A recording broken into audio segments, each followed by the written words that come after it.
Welcome to our platform. आज हम बात करेंगे अध्याय 4 की, जो कि हमारा अतीत क्लास 6th और एनसीईआरटी की बुक का है। उसका नाम है क्या बताती हैं हमें किताबें और खबरें।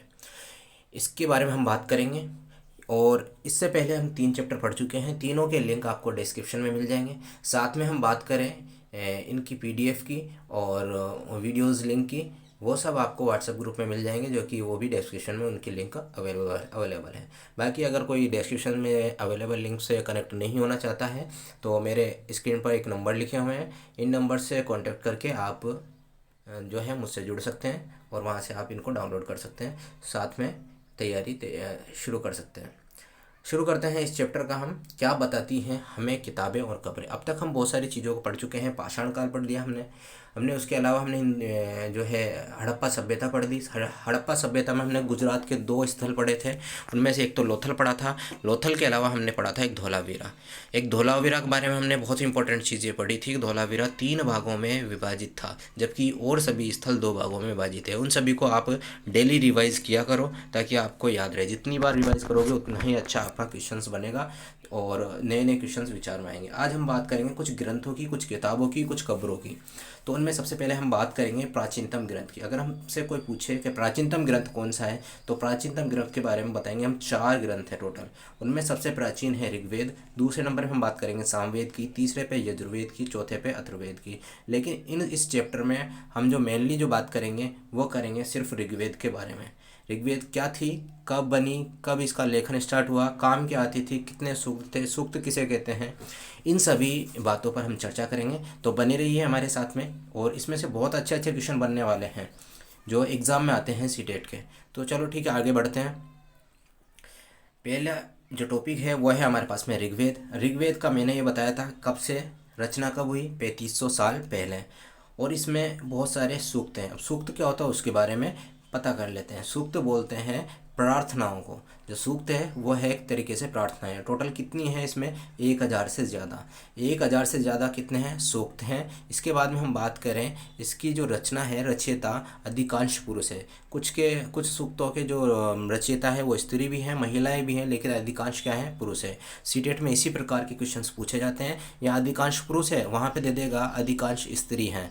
तो आप क्या करोगे, उसमें कन्फ्यूज रहोगे स्त्री पुरुष में, तो आप वहाँ पे जाके गलत कर दोगे। इस चीज़ का ध्यान रखना है, अधिकांश पुरुष थे और अच्छी तरह से बोला गया। अगर हम बात करें सूक्त सूक्त की बात करें, सूक्त में अगर मतलब निकाले सूक्त का तो वो होगा अच्छी तरह से बोला गया।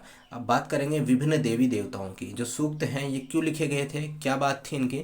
जो ये सूक्त हैं वो विभिन्न देवी देवताओं की स्तुति के लिए लिखे गए थे। अब 3 ऐसे देवता हैं जिनका बहुत ही ज़्यादा उसमें वर्णन किया गया है ऋग्वेद में। उनमें पहले पहले नंबर पर आते हैं अग्नि देवता, दूसरे नंबर पर आते हैं इंद्र और तीसरे नंबर पर आते हैं सोम। अगर अग्नि देवता की बात करें तो अग्नि देवता है वो आग का देवता कहलाता है। इंद्र की बात करें तो युद्ध का देवता, और साथ में बात करें सोम की तो एक पौधा है जो पेय पदार्थ बनाने के कार्य में आता है। आगे बात करेंगे हम जो हमने प्रार्थनाओं की बात की है, तो दैनिक प्रार्थनाओं की रचना किसने की है, ऋषियों ने की है। और इन प्रार्थनाओं का शेषवर पाठ द्वारा कंठस्थ, कंठस्थ मतलब याद किया जाता है, शेषवर मतलब बोल बोल के याद किया जाता है दैनिक प्रार्थनाओं को। अगर इसकी भाषा की बात करें तो भाषा इसकी प्राक संस्कृत है और जिसको हम बोलते हैं वैदिक संस्कृत। अब कोई बोलेगा कि भाषा क्या है, तो अगर किसी ने आंसर दिया कि प्राक संस्कृत है भाषा, तो प्राक संस्कृत एकदम राइट आंसर है। लेकिन कोई अगर बोलता है कि संस्कृत भाषा है तो वो बिल्कुल गलत है, क्योंकि आज की संस्कृत में और उस समय की संस्कृत में रात दिन का फ़र्क है। तो पूछे भाषा तो भाषा कौन सी हुई, प्राक संस्कृत बोलो या फिर वैदिक संस्कृत बोलो। अब कुछ भाषा, जब हम भाषा की बात कर रहे हैं तो कुछ भाषाओं के बारे में देख लेते हैं जो कि इम्पोर्टेंट है। द्रविड़ भाषा परिवार, पहला कौन सा परिवार है, द्रविड़ भाषा परिवार। ये कौन, इस परिवार में कौन कौन सी भाषाएं आती, तमिल, तेलुगु, कन्नड़ और मलयालम, ये सारी भाषाएं इसमें आती हैं। और इसके बाद में हम बात करें ऑस्ट्रो एशियाटिक परिवार की भाषाएं, तो इसके अंतर्गत भाषाएं आने वाली एक तो झारखंड की हो गई और एक मध्य भारत की होगी। इन एरियो में जो भाषा बोली जाती है वो ऑस्ट्रो एशियाटिक परिवार की भाषाएं हैं। आगे बात करेंगे ऋग्वेद का उच्चारण किया जाता था, ना कि पढ़ा जाता था। ठीक है, पढ़ने से उनको कोई मतलब नहीं था। पढ़ने के जैसे कि आजकल की जो रामायण महाभारत पढ़ते हैं, उच्चारण उनको पता नहीं रहता, रोजाना बाँच देते हैं, बाँचने के बाद में वो रख देते हैं, तो उससे कोई मतलब नहीं। जब तक ऋग्वेद का उच्चारण नहीं जानोगे तब तक उसका मतलब पता नहीं चलेगा, पढ़ने का कोई फायदा नहीं है। तो क्या हुआ, इसका मतलब ऋग्वेद का उच्चारण किया जाता था, ना कि पढ़ा जाता था। छापने का कार्य मुश्किल से 200 वर्ष पहले शुरू हुआ था। ये सारी लाइनें ऐसे कैसे एनसीईआरटी से उठाई गई हैं, और ये ऐसे कैसे इसके क्वेश्चंस बन जाते हैं। छापने का कार्य लगभग 800 वर्ष पहले किया हुआ था, सही है या गलत है, तो वो क्या हो जाएगा, गलत। जबकि अगर 200 वर्ष पहले किया गया तो वो सही माना जाएगा। लोग कहते हैं कि कंपटीशन बुक में तो ये लिखा हुआ है। कंपटीशन बुक के हिसाब से सीटेट नहीं चलता, सीटेट की एनसीईआरटी से चलता है।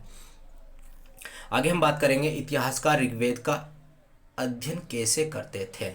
ऋग्वेद का अध्ययन इतिहासकार कैसे, अब तक हमने पढ़ा था पुरातत्ववेत्ताओं के बारे में, जो कि खोद खोद के जो सामान निकाला करते थे, उनका उपयोग इतिहास को जानने के लिए करते थे। अब हम बात करेंगे इतिहासकार की। अब इतिहासकार और पुरातत्ववेत्ताओं में अंतर क्या है, मेन बात ये आ गई। इतिहासकार और पुरातत्ववेत्ताओं में जो मेन अंतर है वो भौतिक अवशेषों के बारे में अंतर है। भौतिक अवशेषों के अलावा और लिखित स्रोतों पर भी निर्भर रहते थे। जब भौतिक अवशेष तो कौन थे, फिर तो पुरातत्ववेत्ता। पुरातत्ववेत्ता क्या करते थे कि खोद के और सामान निकाल के उनसे पता करते थे कि इतिहास कब का है। लेकिन इतिहासकार क्या है, लिखित स्रोतों पर भी क्या रहते थे, डिपेंड रहते थे। भौतिक अवशेषों के साथ साथ लिखित स्रोतों पर भी डिपेंड रहते थे। कौन, इतिहासकार। आगे बात करेंगे हम ऋग्वेद के कुछ सूक्त वार्तालाप के रूप में भी मिले हैं। वार्तालाप मतलब बात करना। उनमें हम बात करेंगे एक विश्वामित्र नाम के एक ऋषि हैं। विश्वामित्र नाम के एक ऋषि हैं जो देवी के रूप में किसकी पूजा करते हैं, व्यास और सतलज की, और उसी की चर्चा जो है ऋग्वेद में मिली है। विश्वामित्र की किसके साथ में, व्यास और सतलज। और व्यास और सतलज किसके रूप में पूजा करते हैं, देवी के रूप में पूजा की जाती है, दोनों नदियों की। आगे बात करेंगे 150 वर्ष पहले ऋग्वेद को छापने के लिए बुर्ज वृक्ष की छाल का, कौन से वृक्ष की, बुर्ज वृक्ष की छाल का उपयोग किया गया था। और इसके जो पांडुलिपि है वो पुणे महाराष्ट्र में, पुणे कहाँ पर है, महाराष्ट्र में। वहाँ पे जो पुस्तकालय है उसमें सुरक्षित किया गया है। वेरी वेरी इंपॉर्टेंट क्वेश्चन है, इसको याद कर लेना। कहाँ पर, पुणे महाराष्ट्र में। आगे हम बात करेंगे मवेशी, घोड़े और रथ। ये तीनों एक जानवर हैं, दोनों जानवर हैं, और ये जो दोनों जानवर हैं ये क्या काम आते थे, रथ खींचने के। हम इसकी बात करते हैं घोड़े क्या काम आते थे, घोड़ों को किस लिए उपयोग में लिया जाता था। अब बात करेंगे ऋग्वेद में इनको प्राप्त करने के लिए अनेक प्रार्थनाएं थी। अनेक प्रार्थनाएं मतलब किनको प्राप्त करने के लिए, यही सब कुछ था, उनका यही दम था। पुराने ज़माने में, प्राचीन काल में, ऋग्वेदिक काल में जो मवेशी है या फिर घोड़े हैं वो या रथ है, यही उनका क्या था, धन पुराने ज़माने का। आजकल की तरह सोना चांदी पर इतना गौर नहीं दिया जाता था उस समय, क्योंकि ये सोना चांदी का मिल जाता था। बाकी इन चीज़ों को वो संपन्नता का प्रतीक मानते थे। आगे बात करेंगे ऋग्वेद में इनको प्राप्त करने के लिए अनेक प्रार्थना है। लड़ाई में मवेशी जीत कर लाते थे। लो देखो, लड़ाई किसके लिए होती थी, मवेशियों के लिए लड़ाई की जाती थी।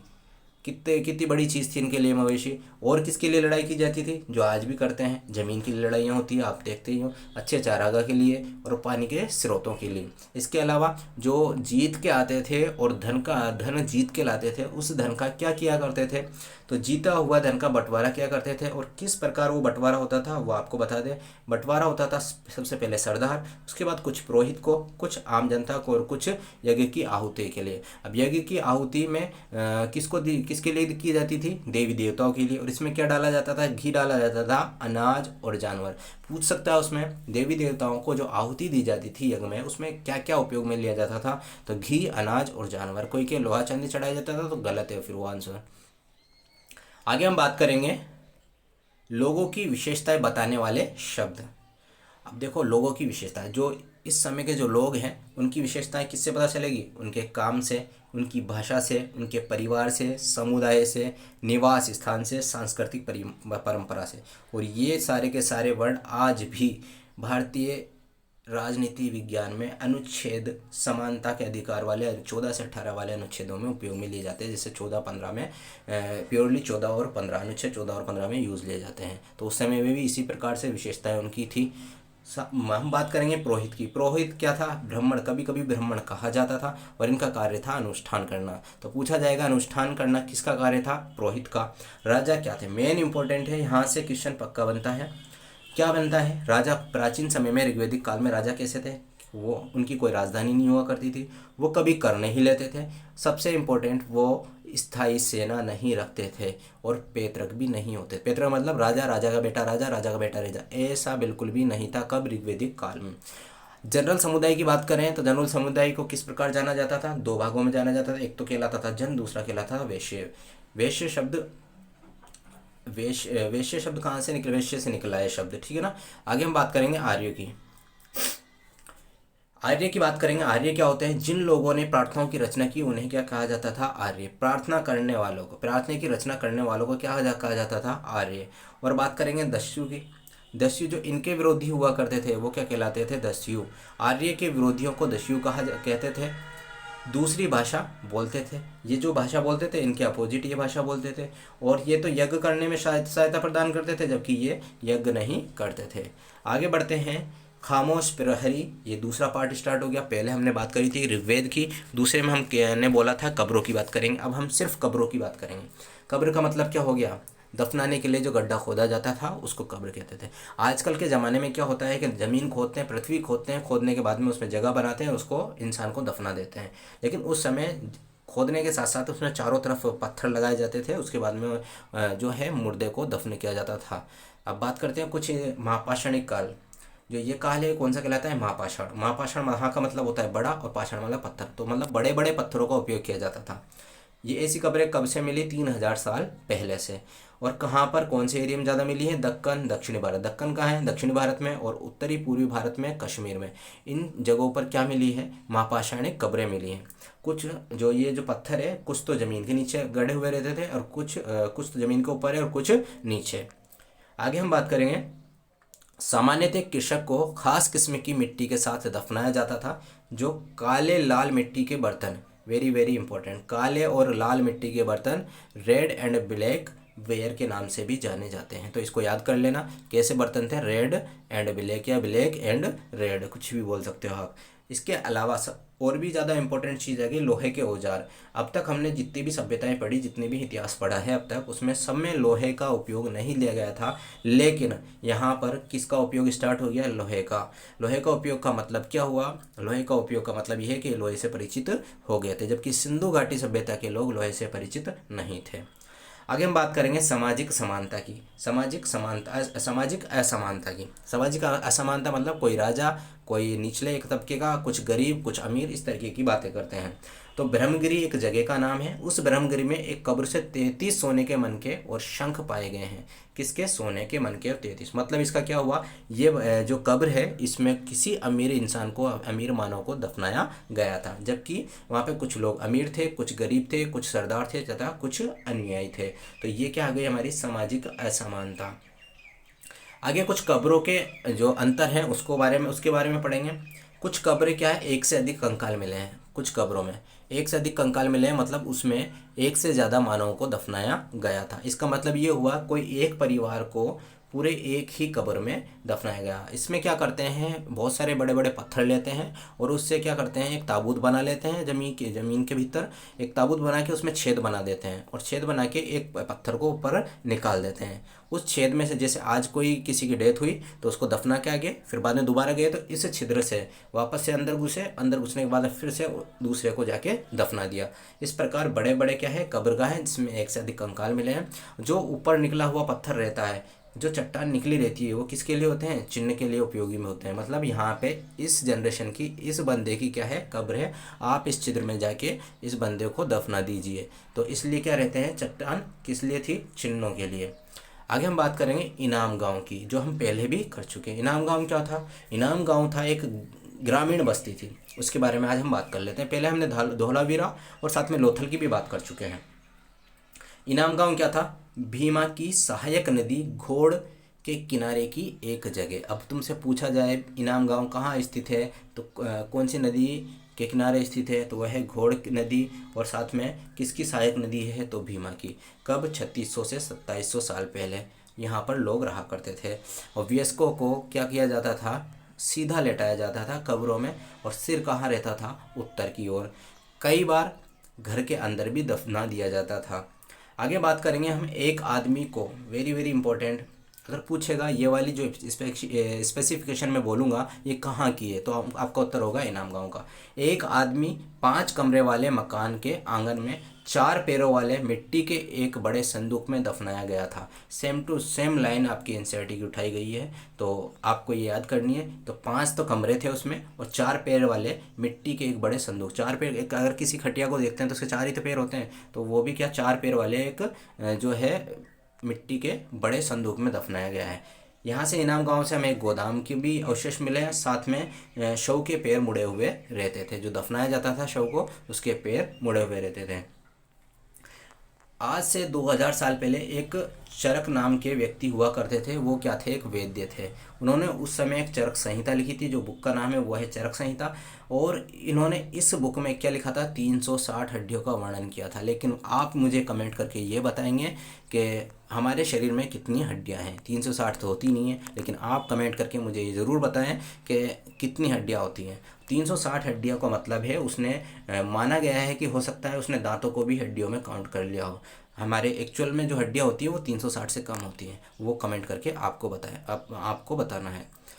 अब इनके काम धंधे क्या थे? काम धंधे मतलब क्या खाते थे, पीते थे, क्या क्या काम करते थे। तो यहाँ सबसे पहले गेहूँ, जौ, चावल, दाल, बाजरा, मटर और तिल, इन सब के बीजों के अवशेष मिले हैं। मतलब ये इन चीज़ों की क्या करते थे? खेती करते थे। साथ में जानवरों में गाय, बैल, भैंस, बकरी, भेड़, कुत्ता, घोड़ा, गधा, सुअर, सांभर, हिरण, कृष्ण मृग और भी बहुत सारे जानवर हैं जिनों से परिचित थे।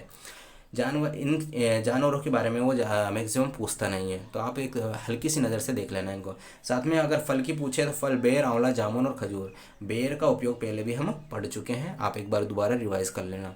साथ में आप अगर ये अध्याय समझ में आया हो तो चैनल को सब्सक्राइब कर दें, अगर पहली बार आए लाइक कर दें और शेयर कर दें।